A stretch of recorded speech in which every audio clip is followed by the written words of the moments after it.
Glória a Deus, gente. Abra sua Bíblia em João 20, 25. João 20, 25.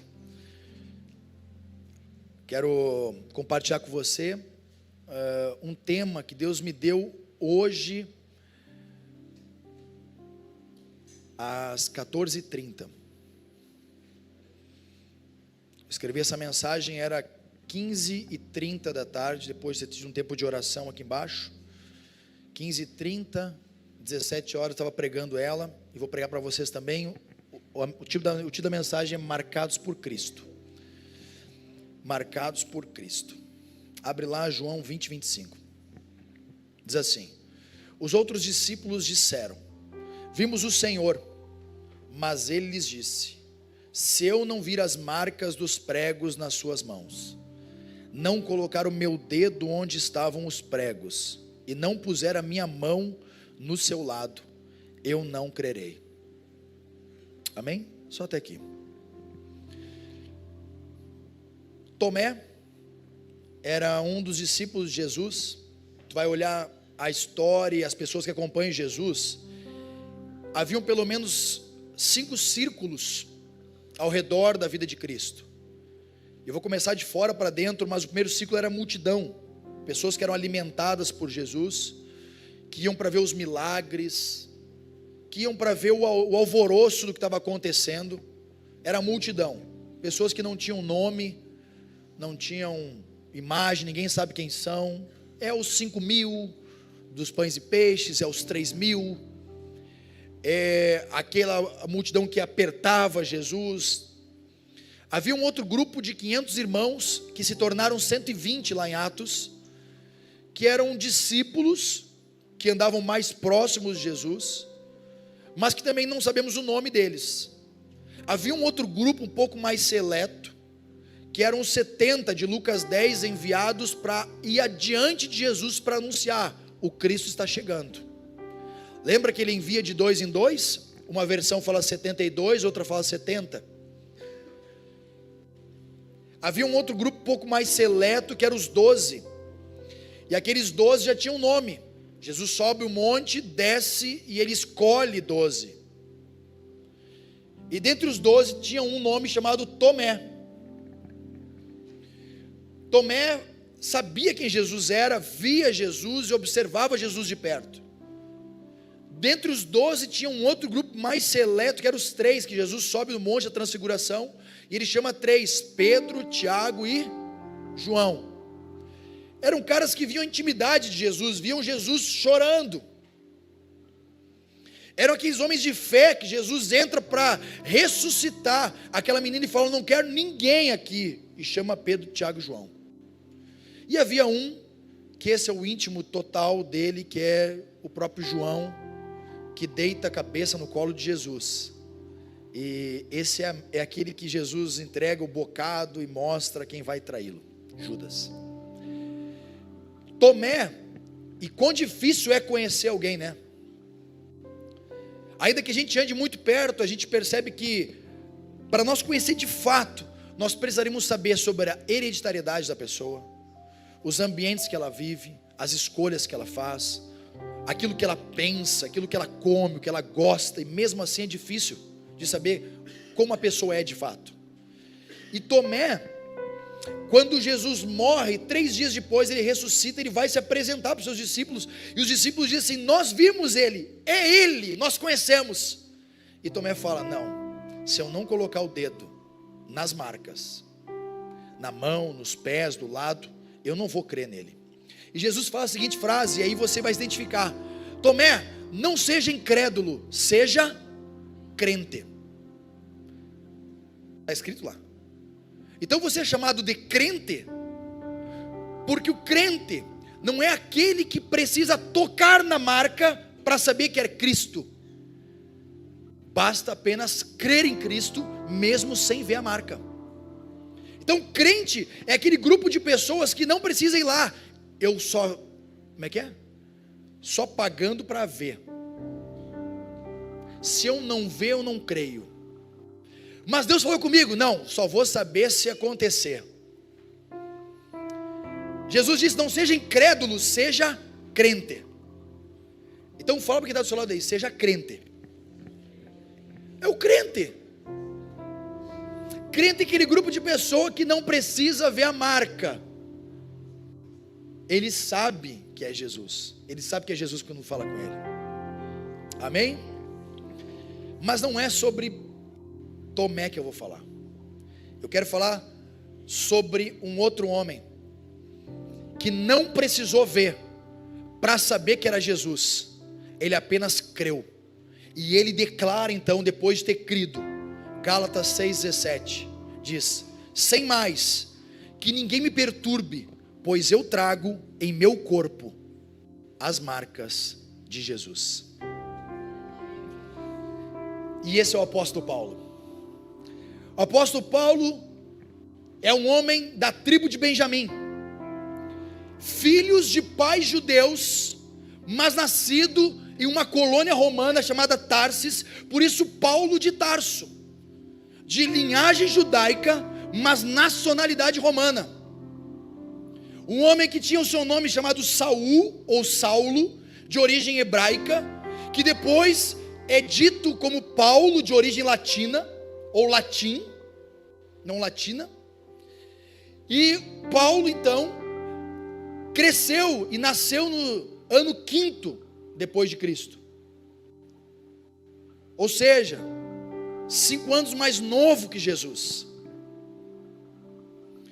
Paulo não conheceu Jesus intimamente, Paulo não andou com Jesus, Paulo nunca viu Jesus, mas um dia no caminho, enquanto Paulo ferozmente perseguiu os cristãos, a Bíblia diz que ele sentava aos pés de Gamaliel, que estudava nas sinagogas judaicas. Inclusive ele diz que ele era o melhor da seita que fazia parte, a seita dos fariseus.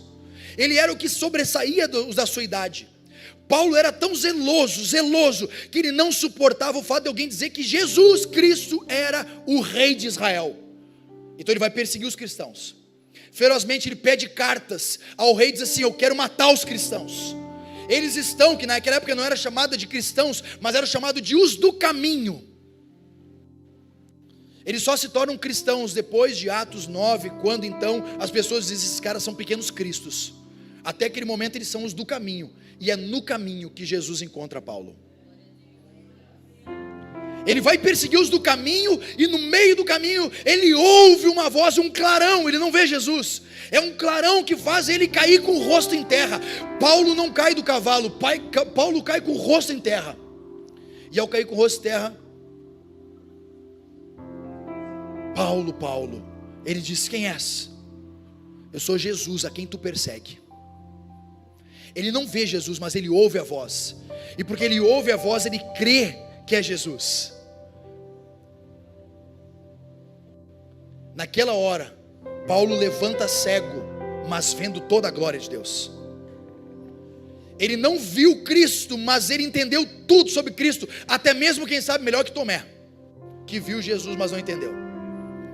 E naquela hora, Paulo vai para dentro de uma casa e passa a orar por 3 dias e 3 noites, jejuando e orando, até que um homem, Ananias, encosta a mão sobre ele e fala: Paulo, Jesus me enviou para com que tu tornes a ver, pois tu é para ele um vaso escolhido para levar a mensagem dele diante de reis, diante dos judeus, diante dos gentios e a toda a comunidade de Israel.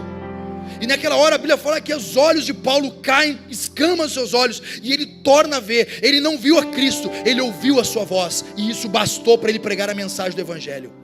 Autor de 13 cartas do Novo Testamento, o maior plantador de igrejas da história. O apóstolo Paulo, se nós pudéssemos andar com ele e compreender quem Paulo era de verdade, nós entenderíamos o porquê que ele declara: eu carrego no meu corpo as marcas de Cristo. E é sobre isso que eu quero falar com você essa noite.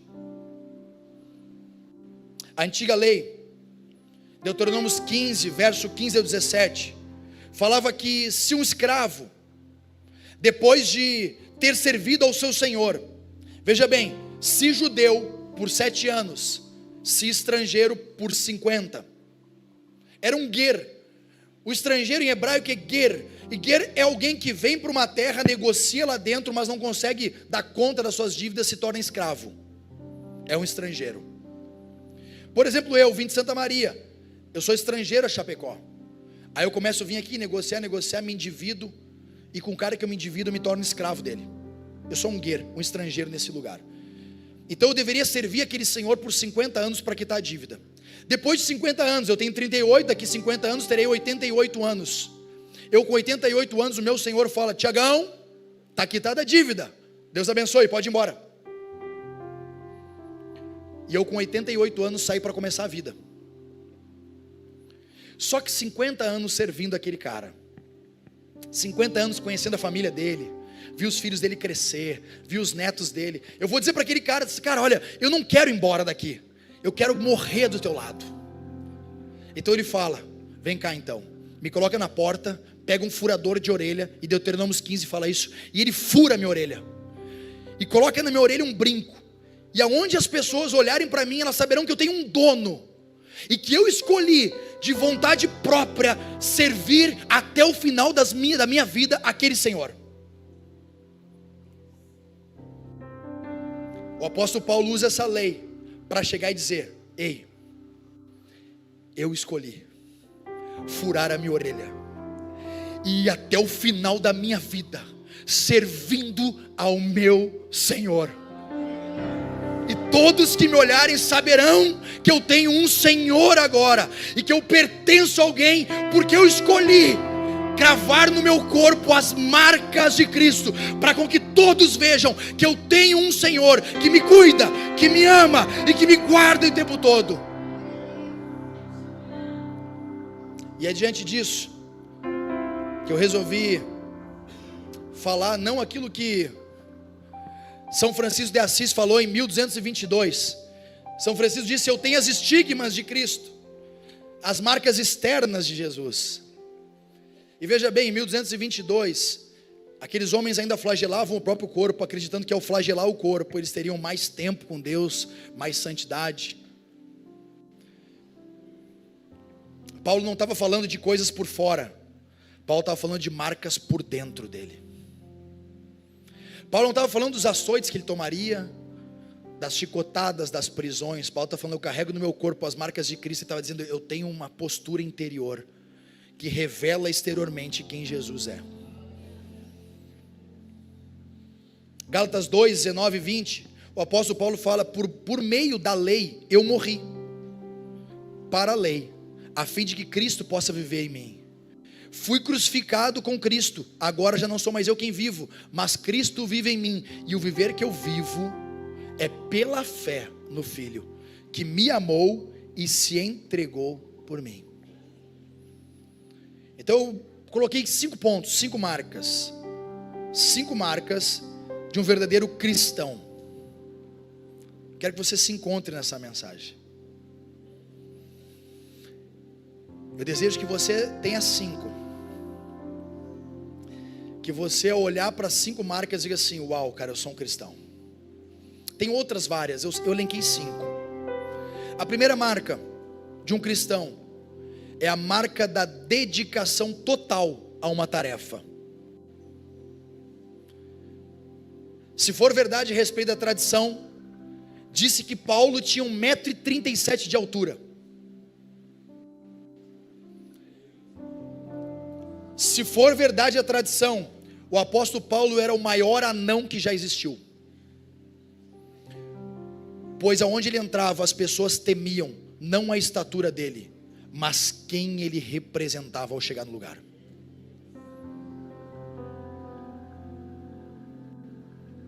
Ele superou em ritmo a oração, o fervor, a leitura, a pregação, a abnegação a todos da sua época. Ele era um homem que escreveu: uma coisa eu faço. Você pode falar para mim assim: uma coisa eu faço. O que o apóstolo Paulo está ensinando é que nós cristãos, nós só podemos fazer uma coisa: ou nós adoramos a Deus, ou adoramos a Mamon. Ou nós adoramos a Deus, ou aos prazeres do mundo. Uma coisa eu faço. Eu não tenho como andar dividido, um coração dividido. Hoje eu quero Jesus, amanhã eu não quero Jesus. É uma coisa eu faço. O apóstolo Paulo diz assim: uma coisa eu tenho para fazer, é que quando eu entreguei a minha vida para Ele, é somente e tão somente para Ele. E o que nós vemos hoje? Cristãos, domingo na igreja, segunda na bodega, terça no prostíbulo, quarta no adultério, quinta na fornicação, sexta na pornografia, sábado nas festas, domingo na igreja. O apóstolo Paulo disse: uma coisa eu faço, é uma coisa só. A marca de um cristão são homens entregues totalmente a uma coisa. E o que tu quer dizer com isso? De forma espiritual, somente a Deus. Mas aonde você está agora, você tem 1h30 para entregar toda a sua adoração somente a Ele agora. Somente para Jesus. É 1h30 da sua vida que você para e fala: eu vim para te adorar, eu vim para te exaltar, eu vim para te ouvir, eu vim para te sentir, eu vim para saber que tu estás aqui, eu vim só para ti nessa 1h30. É 1h30, é 1h, é 1h20 minutos, não sei. Mas é uma coisa eu faço. Nós estamos numa geração que nós pegamos a Bíblia para ler e para por causa do Instagram, e para por causa do WhatsApp, e para por causa da Netflix. Nós não conseguimos fazer uma coisa só. Estou com meus filhos, é com os meus filhos.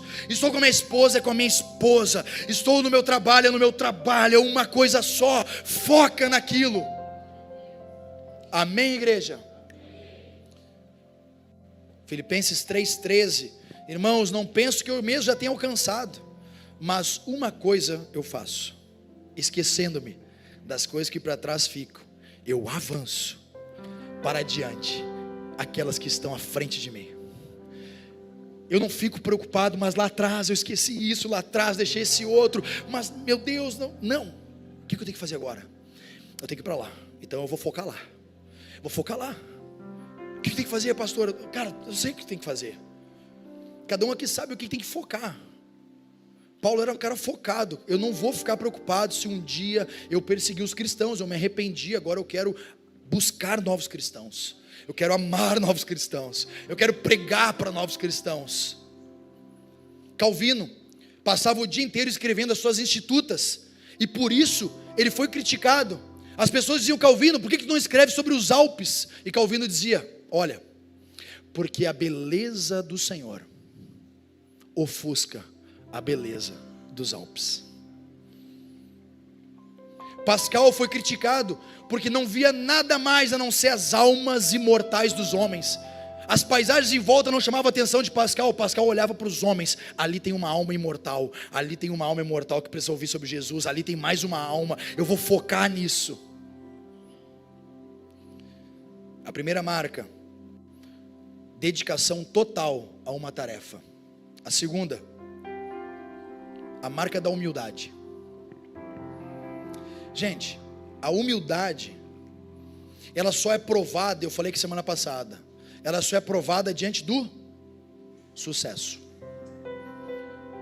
É impossível que você seja provado na hora do fracasso. Na verdade, no fracasso todo mundo é humilde, né? Todo mundo busca Deus, todo mundo lembra do Senhor. No desespero você, né? Quando o sapato aperta, a dívida bate, o filho adoece, aí você lembra: meu, tem Jesus para me ajudar. Agora, na hora que está no sucesso, tem dinheiro, a família está bem, tem amigos em volta, tem prestígio da igreja, as pessoas te querem lá perto, é nessa hora que tem que provar humildade. Humildade, o apóstolo Paulo descreve como: o que para mim era lucro, passei a considerar por perda, por causa de Cristo. Diz um certo teólogo antigo: se alguém sabe grego, hebraico e latim, não deve colocá-lo como Pilatos colocou, em cima da cabeça de Jesus, mas deve colocar aos pés de Cristo. Então, se você tem certificados na sua vida aí, você estudou, deu certo, não coloque acima de Jesus, coloque aos pés da cruz, entregue para Ele, fala: Senhor, eu sei que o Senhor me deu condição de chegar aqui, mas tudo é teu.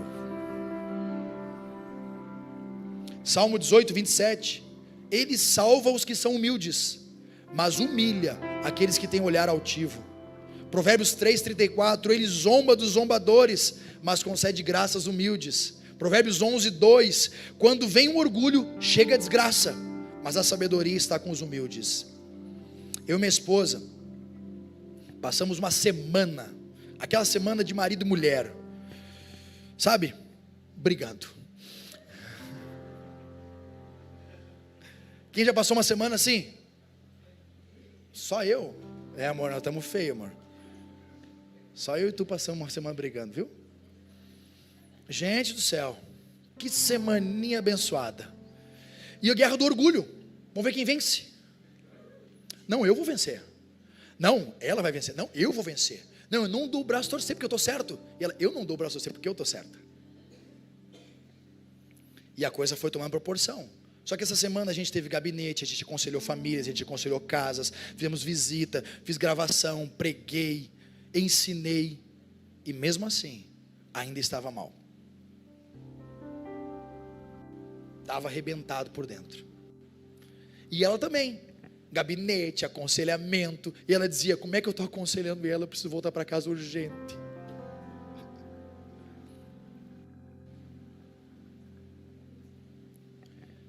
Até que hoje, exatamente hoje, tem que vir pregar. Ou se acertamos, ou pastor Adilson, prega. Mas entre terceirizar a responsabilidade, é melhor entrar no caminho da humildade e se acertar. Então foi o que a gente fez, sentamos na mesa e joga. Blá, joga, blá. Tá bom? Quem está perdendo? A família. Vamos parar por aqui? Vamos. E tudo se resolveu. A humildade é o melhor caminho para resolver problemas, queridos. Ficar na sua guerrinha de orgulho, eu venço, eu sou o melhor, só vai trazer ruína. É isso que Provérbios 11:2 fala. Quando vem o orgulho, chega a desgraça. Eu falo lá em casa, começa com graça, depois fica sem graça e acaba em desgraça. Começa aquele agito, isso eu falo para as crianças, né? As crianças começam a brincar, e é graça, e brinca, e pula no sofá, e 3 crianças pulando. Eu falo, começa com graça, depois fica sem graça, porque alguém cai, e depois vira desgraça, começa a se quebrar. Não é assim? Olha os pais falam assim, é verdade. Essa é boa, essa é uma frase para Facebook e Instagram, vai lá.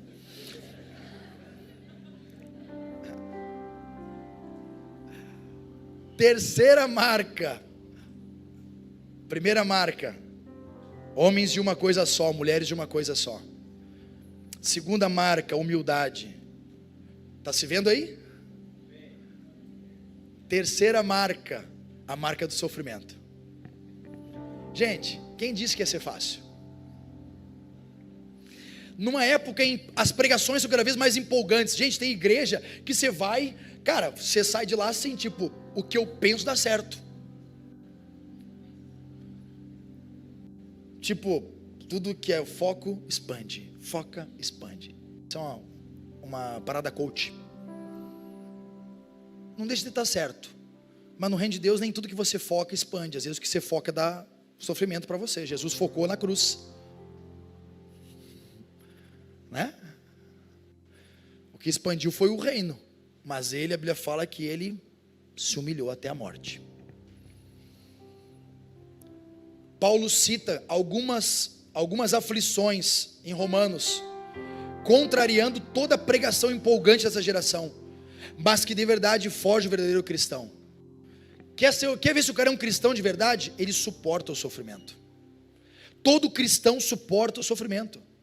Todo cristão sabe, passa por aflição. Lá em João, capítulo 16, verso 33, fala: no mundo tereis aflições, mas eu venci o mundo. É um encorajamento de alguém que passou pela aflição, olhando para a promessa.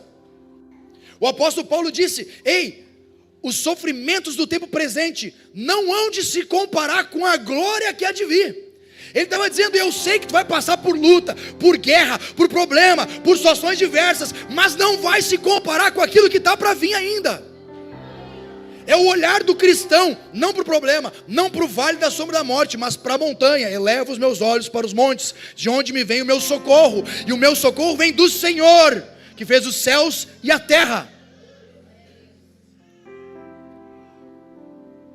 Filipenses 4, 11, 13 fala: não estou dizendo isso porque esteja necessitado, pois eu aprendi a me adaptar a toda e qualquer circunstância.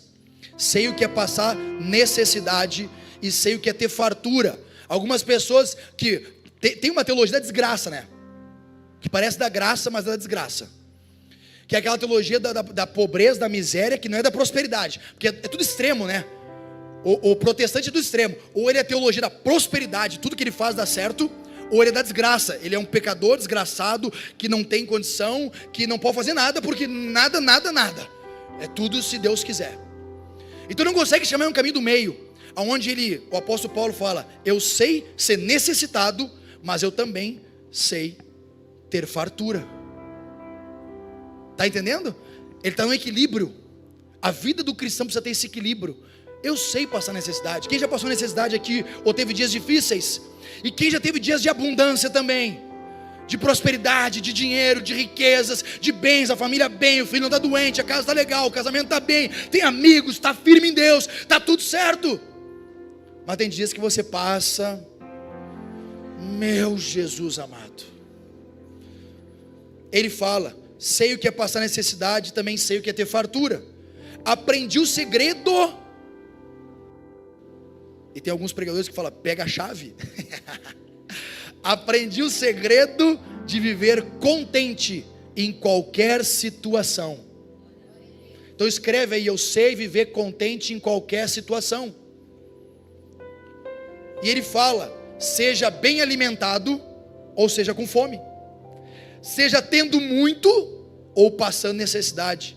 E agora, quando você colocar lá, ó, sei o que é viver em qualquer situação contente, agora você bota: tudo posso, que ele segue o capítulo, verso 13, tudo posso naquele que me fortalece.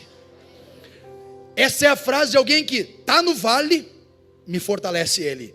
Está no alto da montanha, ele me fortalece. Está no meio do caminho, ele me fortalece. Tudo posso. Ou seja, o que ele está falando? Tudo, tudo na necessidade, tudo na fartura. Eu posso naquele que me fortalece. Amém, igreja? Romanos 8, 18, ele fala: considera os sofrimentos atuais, que eles não podem se comparar com a glória que em nós há de ser revelada. Verso 19: porque a natureza criada aguarda com grande expectativa a manifestação, ou que os filhos de Deus sejam revelados. O que ele está querendo dizer? Que no dia da provação sua, no dia da angústia sua, você vai revelar a glória de Cristo na sua vida. É isso que ele está dizendo. A criação vai ficar olhando para você e vai dizer assim: ele não vai aguentar, ela não vai aguentar, ela não vai aguentar, ela não vai aguentar, não vai dar certo, não vai dar certo. E de repente você, com um sorriso nos lábios, fala assim: eu sei em quem tenho crido, tudo posso naquele que me fortalece. Está dando certo, vai dar certo, ainda que agora seja um problema, lá na frente eu estou vendo. Aí daí a criatura fala: como? Fala: cara, eu não sei como, mas é Ele em nós, é a esperança da glória. Tanto é que o capítulo 8 de Romanos, ele tem uma parte do capítulo 8 que fala que é o cântico de vitória. Cântico de vitória, começa no verso 31. Se anotar lá, pode anotar na sua Bíblia, está escrito lá como tema, como título: cântico de vitória. E ele fala: que diremos pois diante dessas coisas? Se Deus é por nós, quem será contra nós? E ele segue no 33: quem fará acusação contra os escolhidos de Deus? É Deus quem os justifica. Quem os condenará? Foi Cristo que morreu por nós e mais ressuscitou, está à direita e intercede por nós. E ele segue: quem nos separará do amor de Cristo? A perseguição, a fome, a nudez, a espada, nada pode nos separar do amor de Cristo. É isso aí, está dizendo, é o cântico de vitória. Nada pode me separar.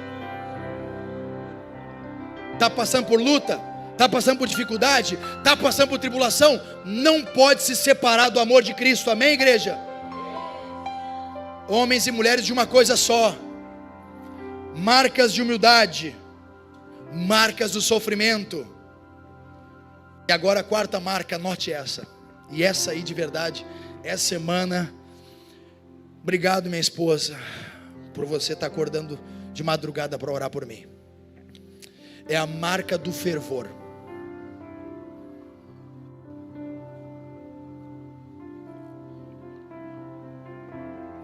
Não há nada mais mortal do que um espírito frio. Não há nada mais mortal do que a frieza espiritual. Quem é que já sentiu frieza espiritual? Sabe o que eu estou falando. Não há nada mais mortal. Você pode estar ganhando dinheiro, você pode estar com tudo em volta. Não há nada mais mortal do que você dobrar o seu joelho e parece que a sua oração não passa daqui, ó. Não há nada mais mortal do que você olhar em volta e dizer assim: meu Deus, cara, parece que Deus não me ouve. Parece que Deus está em qualquer lugar menos aqui. Não há nada mais mortal do que você olhar, entrar nesse ambiente aqui. Eu sei que tem pessoas aqui que se sentiram assim agora. E você vê a igreja cantando, nação santa, a igreja. Eu sei que tem pessoas aqui que viram as pessoas dizendo: como pode, o cara está chorando com essa canção.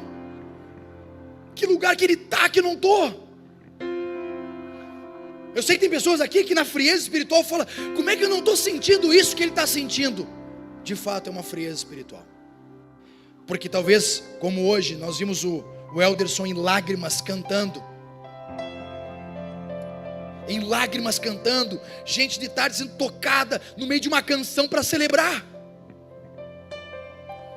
E a pergunta que eu fiz é: por que uns estão em um lugar fervorosamente adorando e outros parece que estão assim?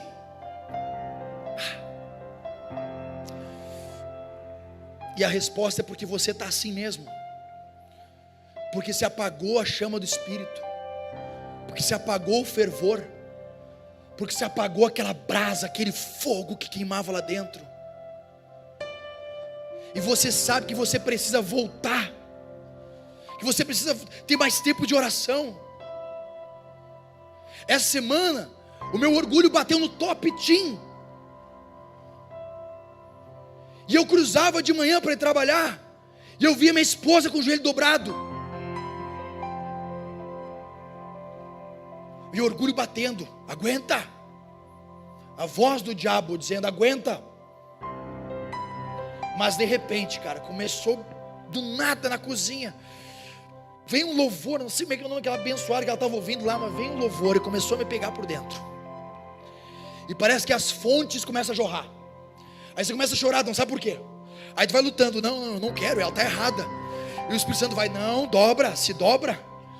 Vem para a oração. Desliga tudo, sai do Instagram, sai do YouTube, sai dos livros, fecha a porta, bota o louvor lá dentro, vem para a minha presença, começa a orar de novo, acende a chama, sopra lá dentro, sopra no seu coração, e daqui a pouquinho aquilo ali que parecia só uma música, começa a ser um cântico, uma adoração, um fervor. Aí você começa a olhar para o céu de novo, e começa a ver que a glória começa a vir, o céu começa a se abrir, aí você fala: obrigado, Jesus, era isso que faltava.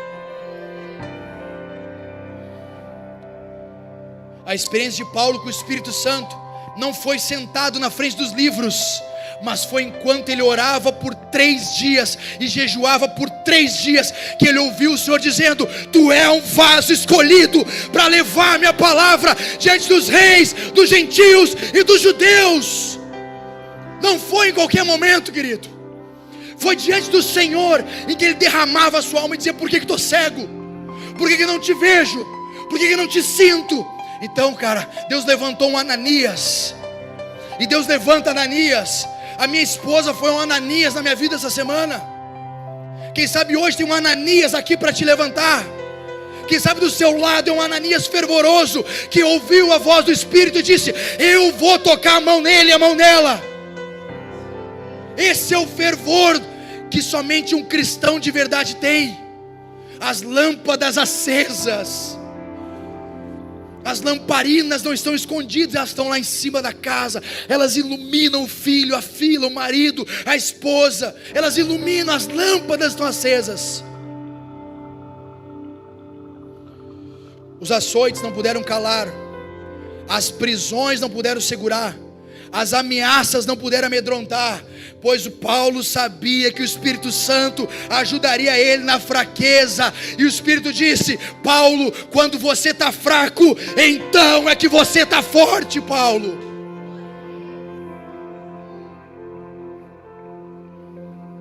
Quem está sentindo fraco aqui?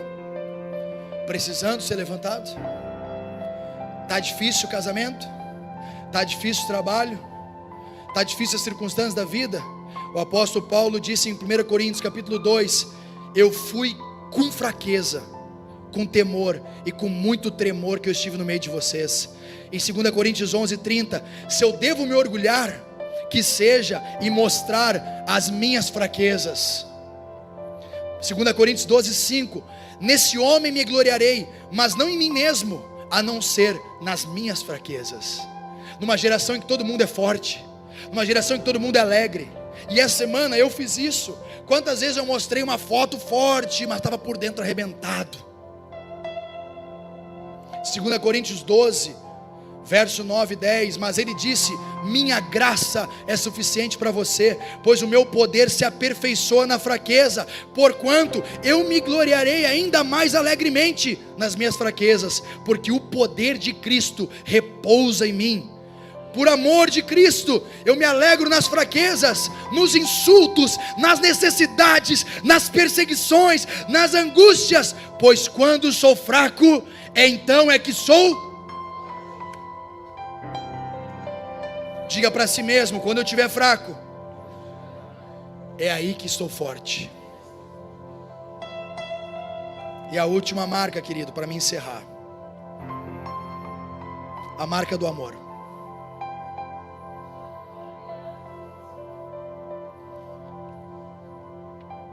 Somente quem atinge a maturidade, conhece a verdadeira marca do amor. Pois o amor não é um sentimento, mas uma pessoa, e como atitude ela escolhe amar. Hoje nós escolhemos amar. É uma escolha amar, não é um sentimento. Se fosse pelos nossos sentimentos, nem estaríamos aqui. Foi pela escolha. Nós vamos quebrar esse jugo e nós vamos escolher amar hoje. Paulo primeiramente amava o Senhor, depois amava o próximo, depois amava seus inimigos, depois amava os pecadores e depois amava os religiosos tradicionalistas. Paulo disse: porque embora eu seja livre de todos, eu me faço de escravo por todos, para ganhar o maior número possível de pessoas. Somente quem tem a marca do amor consegue olhar para o próximo e dizer: cara, eu preciso levar esse cara para Jesus de volta. Eu não posso desistir da minha família. Eu contei mais cedo, por anos, meu pai está aqui, é testemunha. Por amor à minha família, por amor à minha casa, centenas de vezes, diversas vezes, eu era opresso por demônios em volta do meu quarto. E eu dizia: mas por que, Senhor? Será que eu estou em pecado? O que eu estou fazendo, Senhor? E aquela opressão em volta. Até que um dia o Espírito Santo falou para mim: não, filho, o teu pai está me resistindo, mas é por um tempo só. Permanece. 16 anos depois, meu pai desceu as águas do batismo, está aqui sentado, lê a Bíblia, é um crente. Mas se não tiver amor, o primeiro amor, cara, um dia eu falei e disse assim: eu nunca perdi o primeiro amor. Hoje eu já sei o que é perder o primeiro amor. E é horrível. É horrível você perder o primeiro amor. É horrível você vir para a igreja e não sentir a presença. É horrível você ler a Bíblia e não ouvir Deus falar contigo. É horrível você pregar para os outros e dizer: cara, isso precisa para mim. É horrível você ouvir louvor, canção e dizer assim: cara, nada me toca. Porque o primeiro amor está em tudo. Tem oração às 6 da manhã, tu está lá. Tem vigília, tu está lá. Tem leitura da Bíblia, eu estou lá. Tem culto às 5, eu estou às 5. Tem às 7, eu estou às 7. Tem às 9, eu estou às 9. Eu toco, eu prego, eu canto, eu intercedo. É o primeiro amor. Eu falo para as pessoas, eu falo para a minha família, eu oro por eles, eu intercedo, eu saio na rua, eu expulso demônio, eu prego para todo mundo. É o primeiro amor, é a chama, é aquela paixão enlouquecedora por Jesus. Só que o amor parece que vai esfriando. Aí você vai olhando e fala: eu acho que não precisa orar tanto mais, afinal de contas, eu já sei. Na verdade, eu acho que não precisa pregar para todo mundo, afinal de contas, a minha vida prega. Na verdade, eu acho que não precisa ler todo dia, porque eu já li a Bíblia de centenas de vezes, então já está no meu coração. Na verdade, eu acho que se eu ouvir uma pregação, ela substitui o tempo de devoção, o tempo de oração, o tempo de comunhão com o Espírito Santo. E quando vê, você está frio, gelado e sem amor. Poucas pessoas são capazes de orar fervorosamente pelos pecadores como Paulo. Mac Cheney, John Fletcher, David Bryan, esses eram homens de intercessão por almas, homens que gastavam a sua vida orando: Senhor, está aqui, ó, é o fulano de tal, é o Beltrano. Conta que um dia um herói da fé orou pelo seu amigo por quase 100 anos, e no dia do seu velório, do seu caixão, ele estava lá e seu amigo não tinha se convertido, e aquele homem havia orado a vida inteira para aquele cara, e no dia do enterro, aquele amigo chega diante do túmulo daquele homem e fala assim: eu sei que você orou por mim a sua vida inteira, e Deus ouviu a sua oração, e hoje, diante do teu túmulo, eu entrego a minha vida para Jesus. Sabe o que é isso, querido? Nunca as nossas orações ficarão sem uma resposta, seja ela o sim, seja ela o não, ou seja ela o espera, mas sempre teremos uma resposta do Senhor. A Bíblia fala que as taças estão cheias de incenso, que é a oração dos santos que sobe. Catarina Botti, filha de William Botti, o criador do Exército da Salvação, declarou: tenho um amor que me constrange, o de ir até os perdidos para buscá-los.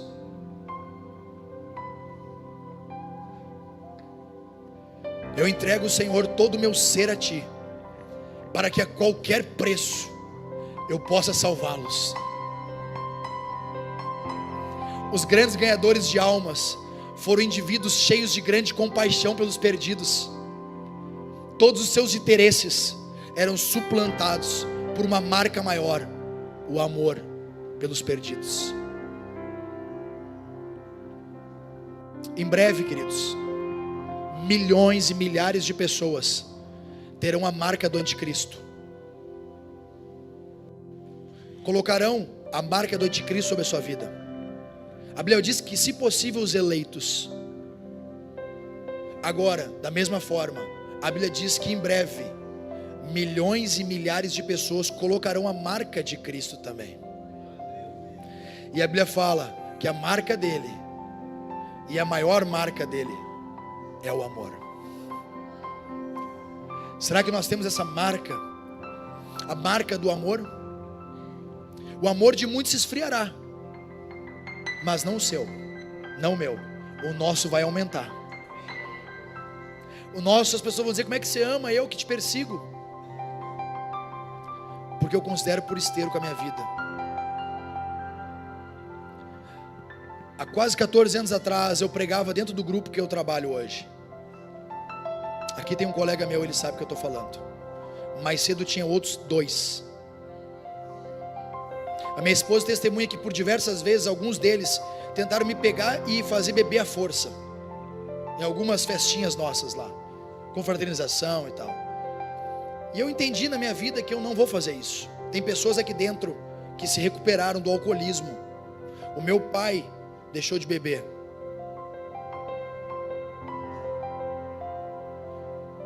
E eu lembro muitas vezes, das vezes que tiravam onda, e eu nunca me esqueço do dia que eu cheguei lá e que que hoje está frequentando uma outra igreja, disse para mim a seguinte frase: tu é mais um crente igual o fulano, não vem pregar para nós aqui. Isso foi quase 14 anos atrás. Hoje ele vai numa igreja O meu comandante, que era na época da minha guarnição, vai numa igreja. O motorista, que era da minha guarnição, que era budista, hoje fala salmos, provérbios, lê a Bíblia, abandonou o budismo e começou devagarinho um processo de voltar-se para o seu Criador de novo. Um semeia, Deus levantou outros no meio, outro rega, e Deus vai dando crescimento. Esses dias atrás, um daqueles que riu de mim há 14 anos atrás disse: pastor, antes de nós ir viajar, faz uma oração por nós aqui. Se fosse há 14 anos atrás, gente, eu seria chacoteado, as pessoas iam dar risada, porque parece bobagem, mas não tinha o entendimento ainda da verdade. Então é óbvio que a referência maior nunca é você, sempre é Cristo. Por isso pregue Jesus, ame essas pessoas, ame seus colegas, ame seus amigos, ame seus familiares, deixe que Cristo cuide deles. Em algum momento eles ouvirão e dirão: eu preciso entender sobre isso. Eu encerro aqui, fique de pé comigo. O processo para sermos marcados por Cristo não é doloroso. Eu vou repetir, não é doloroso. Ele é glorioso e vitorioso. A marca de Jesus não é dolorida, ela é gloriosa e vitoriosa, porque a Bíblia diz que a luz do justo, a vereda do justo, é como a luz da aurora. Você levanta às 5 horas da manhã e até umas 5h40 é uma escuridão. E de repente começa lá no horizonte uma pequena luz que vai quebrando e dissipando as trevas. E de repente é um sol do meio-dia sobre a sua cabeça. O apóstolo Paulo disse: a vereda do justo, o caminho do justo é como essa luz da aurora. Ela vai brilhando, brilhando, brilhando, brilhando, até se tornar um dia perfeito. Esse é o processo. Nós carregamos a marca de sermos livremente escravos do seu amor. Eu repito, livremente escravos do seu amor. Ele não te obriga a botar a marca dele na sua vida, mas quando você diz sim à sua marca, é livremente que você escolhe amá-lo até o final da sua vida. É livremente, queridos. Homens e mulheres de uma coisa só. Homens e mulheres que vivem em humildade. Homens e mulheres que carregam as marcas do sofrimento.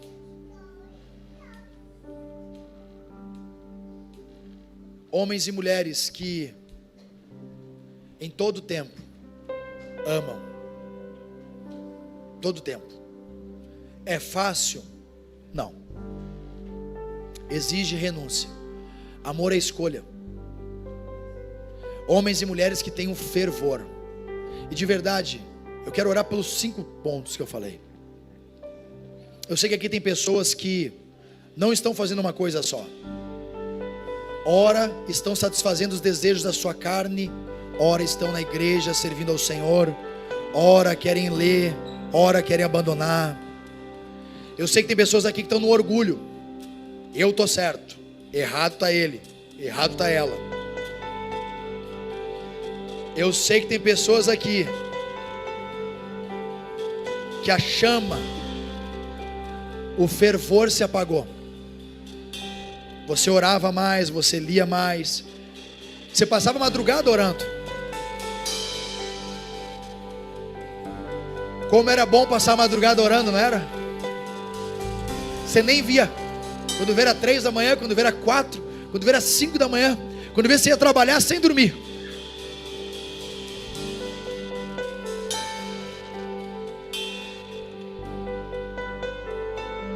Homens e mulheres aqui que abandonaram o primeiro amor, deixaram para trás, esqueceram quem um dia chamou vocês.